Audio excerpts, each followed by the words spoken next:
Skill versus talent, talent اور skill کے اندر کیا فرق ہے؟ ٹیلنٹ اس قدرتی صلاحیت کا نام ہے جو اللہ نے آپ کو عطا کی ہے، اور اسکل اس چیز کا نام ہے جسے آپ سیکھ سکتے ہیں۔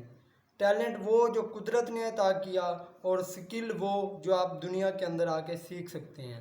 ریسرچ نے ثابت کیا ہے کہ اس دنیا کے اندر ٹوٹل 34 ٹیلنٹ پائے جاتے ہیں، اور ہر انسان کے اندر کم از کم 3 ٹیلنٹ ہوتے ہیں اور میکسیمم 5 ٹیلنٹ ہوتے ہیں۔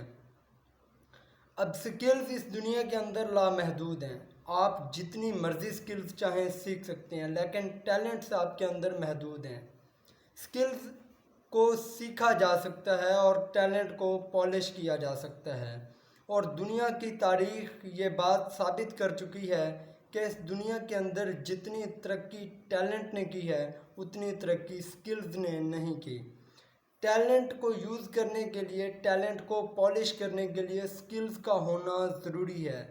سکلز بیکار چیز نہیں، یہ نہیں کہ آپ اپنا ٹیلنٹ ڈسکور کر لیں تو بس آپ نے دنیا جیت لی، یہ آپ کا الٹیمیٹ گول ہے۔ نہیں، آپ کو اپنے ٹیلنٹ کو پالش کرنے کے لیے سکلز بھی سیکھنا پڑیں گی، لیکن دنیا میں فاسٹ اور لانگ ٹائم کے لیے گرو کرنے کے لیے آپ کو اپنے ٹیلنٹ کا ڈسکور کرنا بہت ضروری ہے۔ Thank you so much.